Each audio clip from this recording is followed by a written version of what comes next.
लड़की को उसके बदसूरत रूप के कारण अक्सर सहपाठियों द्वारा निशाना बनाया जाता था। ओह मिस्टर ओकॉनेल, एक स्कूल नियम है कि किसी को भी कक्षा में टोपी पहनने की अनुमति नहीं है और मुझे नहीं लगता कि किसी को भी इस नियम का अपवाद होना चाहिए। क्या आपको ऐसा लगता है? मुझे माफ करना, लेकिन टोपी ड्रेस कोड के खिलाफ है।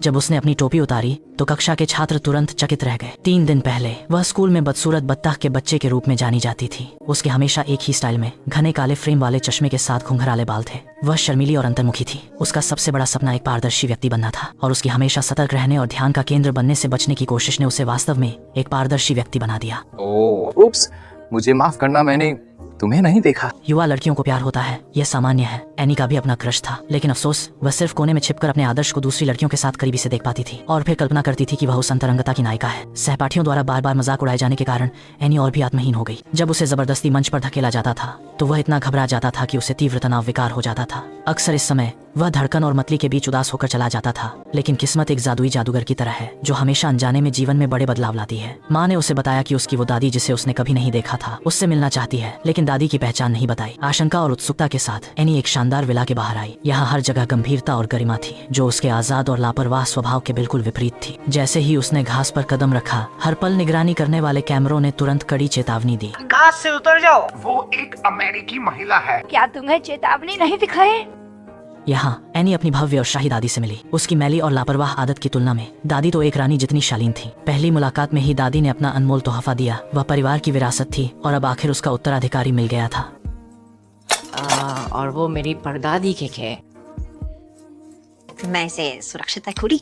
एनी को इस उपहार की कीमत का पता नहीं था, इसीलिए उसने इसे बहुत लापरवाही से संभाली। दुखी होते हुए भी दादी मन ही मन अपनी पोती को बेपरवाह मान रही थी। बटलर के कीमती गर्म चाय बनाने के बाद आज की बैठक औपचारिक रूप से शुरू हुई। संक्षिप्त बातचीत से एनी को अपनी दादी की पहचान पता चली। रानी जैसी दिखने वाली यह महिला असल में एक रानी ही थी। दादी की अगली बात एक बड़े बम की तरह थी जिसने एनी के शांत जीवन को पूरी तरह से तोड़ दिया। अपने पिता के अचानक निधन के बाद वह सिंहासन की इकलौती वारिस बन गई। अब से वह जिनोविया की राजकुमारी है। तुम एक राजकुमारी?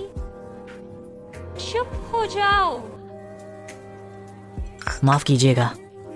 अचानक मिली इस पहचान से एनी स्तब्ध थी। उसे यकीन नहीं हो रहा था कि वह साधारण सी थोड़ी आत्महीन लड़की इतनी महान पहचान रखती है। जब दादी ने कहा कि बड़ी होने पर उसे एक देश पर राज करना होगा तो एनी को लगा कि वह डर के भंवर में फंस गई है। इस अविश्वसनीय घटना ने उसे राजकुमारी की पहचान के प्रति विरोध और डर से भर दिया। आखिरकार वह लड़की जो अदृश्य रहना चाहती थी भाग निकली। घर पहुंचते ही एनी ने माँ से पूछा कि उन्होंने पिता की पहचान क्यों छिपाई थी। नुचिन ने बताया कि उस समय उनके बड़े आदर्श थे और वे कम उम्र में ऊंची दीवारों में बंद सुनहरी चिड़िया नहीं बनना चाहते थे। एक क्रूर पिता की पहचान के साथ भी वह बाहरी दुनिया से परेशान नहीं होना चाहता था। हालांकि इसने अप्रत्यक्ष रूप से यह भी साबित कर दिया कि उस रानी दादी ने उसे धोखा नहीं दिया था। अगली सुबह राष्ट्रीय ध्वज वाली एक लंबी लग्जरी कार एनी के घर के बाहर खड़ी थी। अपने देश के लिए दादी को स्वयं चलकर आना पड़ा, क्योंकि एक बार जब शाही परिवार में कोई उत्तराधिकारी नहीं होगा तो उन्हें देश पर शासन करने का अधिकार छोड़ना होगा। लेकिन अपनी पोती को आजादी के देश में जंगली रूप से बढ़ते देख वह एक पल के लिए बहुत परेशान हो गई। एनी अभी भी पहले की तरह विरोध कर रही थी। वह जनता की नजरों का सामना करने से डरती थी, राजकुमारी की जिम्मेदारियों और कर्तव्यों को निभाने से डरती थी। उसकी राय में राजकुमारी का जीवन नियमों और प्रतिबंधों से भरा था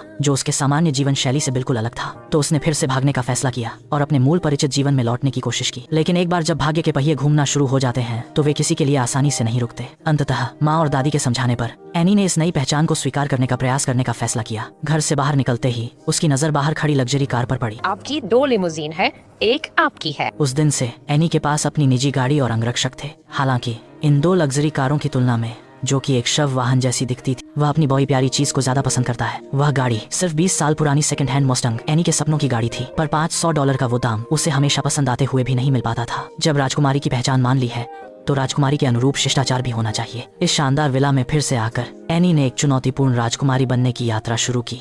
रानी दादी ने उसके लिए कठोर राजकुमारी कक्षाओं की एक श्रृंखला निर्धारित की। सुंदर चाल से लेकर उत्तम भोजन के शिष्टाचार तक हर पहलू को सावधानी से तराशना था और एनी एक ऐसे तितली की तरह थी जो अपने कोकून से निकलने वाली थी।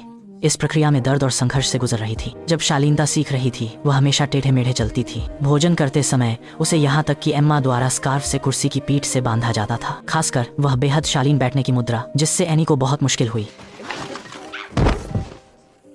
अच्छी बात यह थी कि नृत्य के मामले में एनी में कुछ प्रतिभा थी। एकमात्र शिकायत यह थी कि उसके साथ नृत्य करने में अंगरक्षकों को दिक्कत होती थी। खैर, ये मैं हूँ, ननौद। ठीक है। नहीं। अच्छा हुआ कि इस लड़की को इन मुश्किलों ने नहीं